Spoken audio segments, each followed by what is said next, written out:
Hello guys, तो स्वागत है आपका आज के मैं इस वीडियो में। आज हम फिर से बात करने वाले हैं very important MCQs of foreign exchange rate part 3। तो आइए शुरू करते हैं आज के मैं इस वीडियो को 5 क्वेश्चन सीरीज को। तो आइए फर्स्ट क्वेश्चन हमारा है,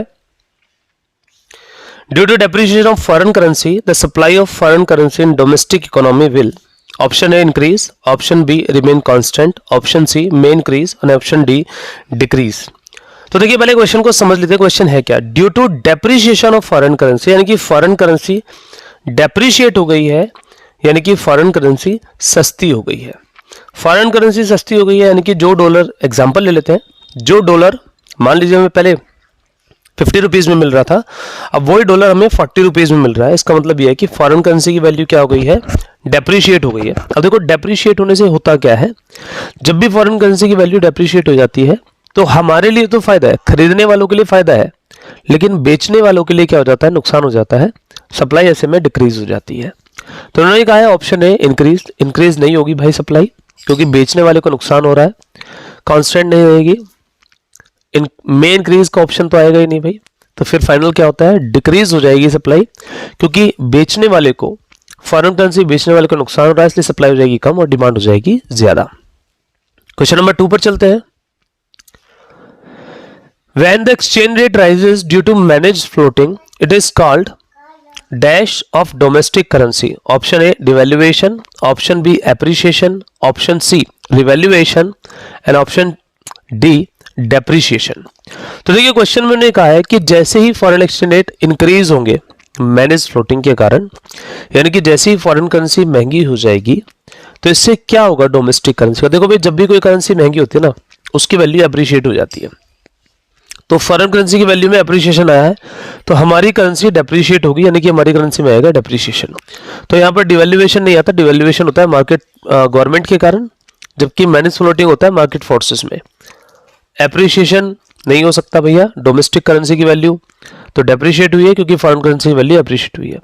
रिवैल्यूएशन नहीं होगा क्योंकि भी गवर्नमेंट के कारण होता है। तो सही आंसर क्या आएगा, डी आएगा, depreciation of domestic currency and appreciation of foreign currency. Next question पर चलते हैं। मगर वीडियो पसंद आ रही, वीडियो को लाइक जरूर करें। क्वेश्चन नंबर 3 दिया गया है, ₹120 आर रिक्वायर्ड टू बाय $1। अगर $1 को खरीदने के लिए 120 रुपये की जरूरत है, इंस्टेड ऑफ ₹100 अर्लियर, जबकि पहले यह काम सिर्फ 100 में होता था। तो क्या ऑप्शन सही है? Option A domestic currency has depreciated, domestic currency has appreciated, dollar has depreciated and all of these. तो देखिए हम डायरेक्ट कह रहे हैं भाई, जो डॉलर पहले 100 रुपए का मिलता था अब 120 का हो गया है। डॉलर की तो वैल्यू बढ़ गई है, डॉलर हो गया है महंगा, यानी कि डॉलर की वैल्यू अप्रिशिएट हो गई है। तो डोमेस्टिक करेंसी की वैल्यू क्या हो गई है, डेप्रिशिएट। तो आंसर रहेगा the value of domestic currency has depreciated. Option A क्या दिया गया है, डोमेस्टिक करेंसी हैज डेप्रिशिएटेड। तो सही आंसर क्या है, डोमेस्टिक करेंसी हैज डेप्रिशिएटेड, बिल्कुल करेक्ट आंसर है।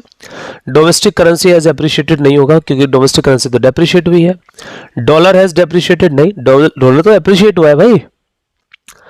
एंड ऑल ऑफ दिस नहीं होगा। तो इसका सही आंसर क्या आता है, इसका सही आंसर आता है ए कि डोमेस्टिक करेंसी की वैल्यू कम हो गई है, डोमेस्टिक करेंसी की वैल्यू डेप्रिशिएट हो गई है क्योंकि डॉलर की वैल्यू एप्रिशिएट हो गई है। आइए नेक्स्ट क्वेश्चन पर चलते हैं। In case of appreciation of domestic currency, export will dash and import will dash. Option A remain constant and increase. Option B increase decrease. Option C decrease increase and option D all of these. तो देखिए अगर domestic currency की value appreciate हो रही है, इसका मतलब ये है कि फॉरेन करेंसी की वैल्यू क्या हो रही है, डेप्रिशिएट हो रही है। फॉरेन करेंसी सस्ती हो गई है।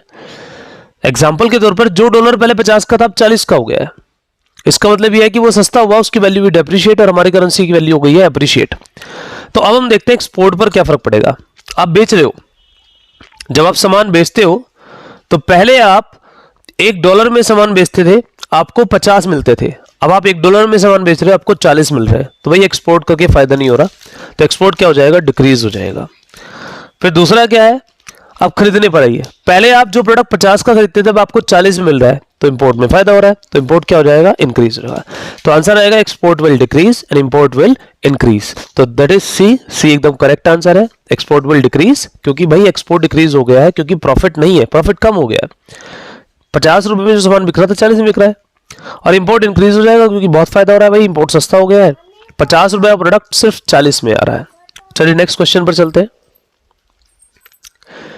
Question number 5, if ₹70 are required to buy $1, अगर $1 को खरीदने के लिए 70 रुपए की जरूरत है इंस्टेड ऑफ 60 अर्लियर, तो क्या ऑप्शन आता है? Option A, import will become cheaper, export will be less profitable. Option B, import will become costly, export will be profitable. Option C, export will decrease and import will increase. And option D, both B and C. तो देखो भाई हुआ क्या है, जो dollar 60 में मिल रहा था अब 70 में आ रहा है, मींस डॉलर एप्रिशिएट हो गया है. फिर से मैंने कहा डॉलर क्या हो गया? एप्रिशिएट. हमारी करेंसी डेप्रिशिएट हुई है. अब मैं एक्सपोर्ट इंपोर्ट पर फर्क बताता हूं. देखो भाई पहले हम देखते हैं 60 रुपए का प्रोडक्ट 70 में आ रहा है, खरीदोगे नहीं खरीदोगे? बिल्कुल नहीं खरीदेंगे भाई, महंगा हो गया. तो इंपोर्ट कॉस्टली हो गया है. इंपोर्ट क्या हो गया है? कॉस्टली हो गया है, बिल्कुल नहीं खरीद सकते भाई. एक्सपोर्ट पर आइए, जो एक्सपोर्ट हम पहले कर रहे थे 60 रुपए मिल रहे थे, अब उस पर 70 रुपए मिल रहे हैं, प्रॉफिट बढ़ गया है. तो आंसर आएगा इंपोर्ट कॉस्टली हो गया, प्रॉफिट बढ़ गया है एक्सपोर्ट पर. तो सही आंसर है हमारा B, import will become costly, export will be profitable. Accordingly import कम हो जाएगा, डिक्रीज हो जाएगा, और एक्सपोर्ट बढ़ जाएगा. जबकि जिन्होंने दिया है एक्सपोर्ट विल डिक्रीज, नहीं, export will increase, import will decrease आना चाहिए था. तो सही आंसर हमारा बी है. तो गाइज ये थी हमारी आज के 5 क्वेश्चन की सीरीज. आई होप आपको वीडियो पसंद आई. चैनल पर नए, चैनल को सब्सक्राइब करें, वीडियो पसंद आए वीडियो को लाइक करें एंड शेयर करें. आज की वीडियो में इतना ही. Thank you for watching.